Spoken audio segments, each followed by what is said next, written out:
কাঁঠাল গাছের গোড়ায় রেখে দেয়। আর সাথে সাথে গাছটিতে আশ্চর্যভাবে অনেক ঈদের জামা চলে আসে। এই মীরা, জানিস এইবার ঈদে আমার মা আমাকে অনেক জামা কিনে দিয়েছে। সবগুলো জামা অনেক সুন্দর। তোর মা তোকে কি কিনে দিয়েছে রে? ওর মা ওকে কি কিনে দেবে রে? ওর তো আগের বছরও একটা জামা কিনিনি। পুরনো জামা পরে ঈদ করেছিল। পুরানো জামা পরে আবার ঈদ হয় নাকি? আমার মা আমাকে সব সময় অনেক জামা কিনে দেয়। আগের বছর আমার মায়ের কাছে কোনো টাকা ছিল না, তাই তো আমাকে কোনো জামা কিনে দিতে পারেনি। আর তাই তো আমি পুরাতন জামা পরে আমি ঈদ করেছি। কিন্তু এবার আমি আমার মাকে বলবো আমাকে নতুন জামা কিনে দেওয়ার জন্য। তারপর আমি নতুন জামা পরে তোদের সাথে ঘুরবো। তাই নাকি রে টুম্পা? আগের বারও তো বলেছিলি তোর মা তোকে নতুন জামা কিনে দেবে, কই দিল না তো? তুই সেই পুরাতন জামা পরেই ঈদ করলি। শোন টুম্পা, তোকে এবার আমরা বলে দিচ্ছি, তুই যদি এবার নতুন জামা না কিনিস তোকে কিন্তু আমাদের সাথে ঘুরতে নিব না। তারপর বন্ধুদের এমন কথা শুনে টুম্পা বাড়ি ফিরে যায়। মা, তুমি এবার ঈদে আমাকে নতুন জামা কিনে দিবে, না হলে আমি কিন্তু ভীষণ মন খারাপ করব। আমার বন্ধুরা সবাই ঈদে নতুন জামা পরে, আর আমি শুধু ঈদে নতুন জামা পরতে পারি না। মারে, আমার শরীরটা কিছুদিন যাবৎ অনেক খারাপ, কোনো কাজও করতে পারিনি। বাঘিনী ভাবি যে কি বলবে আল্লাহই ভালো জানে। যাই হোক, যে কয়দিন কাজ করেছিলাম সেই কয়দিনের টাকা যদি দেয় তাহলে তোকে নতুন জামা কিনে দেবো রে মা। কবে কিনে দিবে মা? ঈদের তো আর মাত্র 2 দিন বাকি।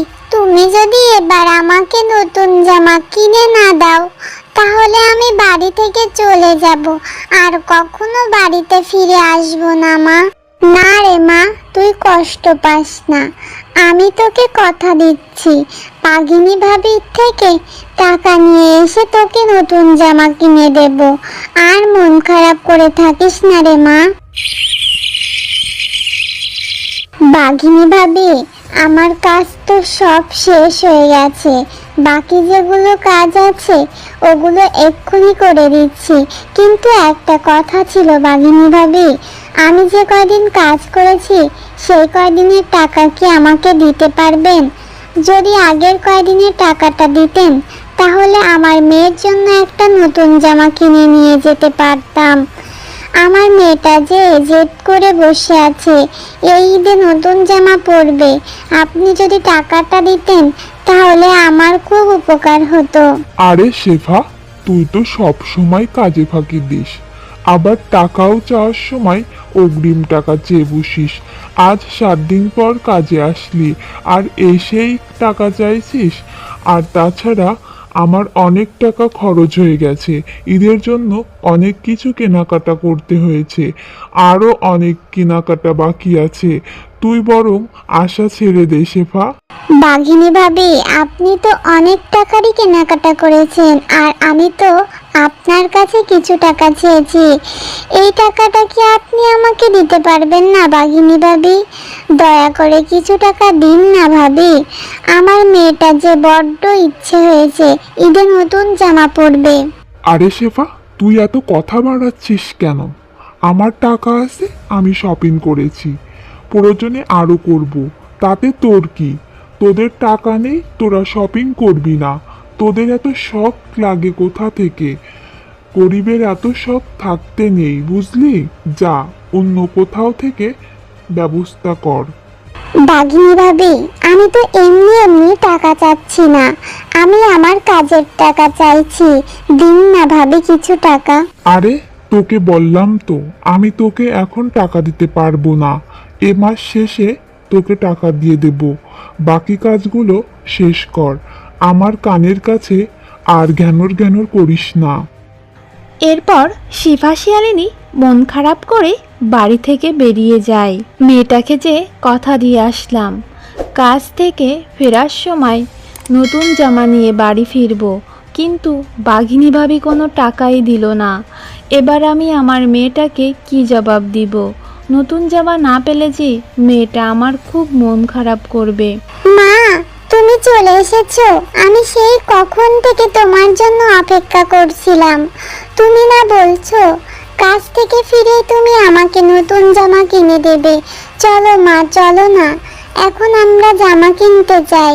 মারে, বাঘিনী ভাবের কাছ থেকে তো আমি একটা টাকাও পাইনি। তোকে আমি নতুন জামা কি করে কিনে দেবো রে মা? তুই মন খারাপ করিস না, আমি দেখি কোনোভাবে টাকার ব্যবস্থা করতে পারি কিনা। না মা, আমি কোনো কিছুই শুনতে চাই না। তুমি আগের বারও একই কথা বলেছিলে, কিন্তু কোনো জামা কিনে দাওনি। এবারও কি তাই করবে?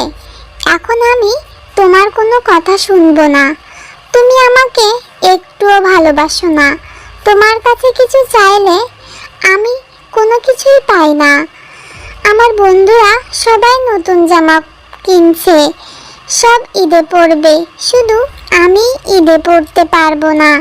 আমি আর এ বাড়িতে থাকবো না, আমি এখনই চলে যাচ্ছি। এরপর টুম্পা মন খারাপ করে বাড়ি থেকে চলে যায় আর বসে বসে কান্না করতে থাকে। আর তখনই সেখানে একটা পরী চলে আসে। কি হয়েছে ছোট মেয়ে, তুমি এভাবে বসে কান্না করছো কেন? আর তোমার কিসের এত দুঃখ, বলো বলো আমাকে।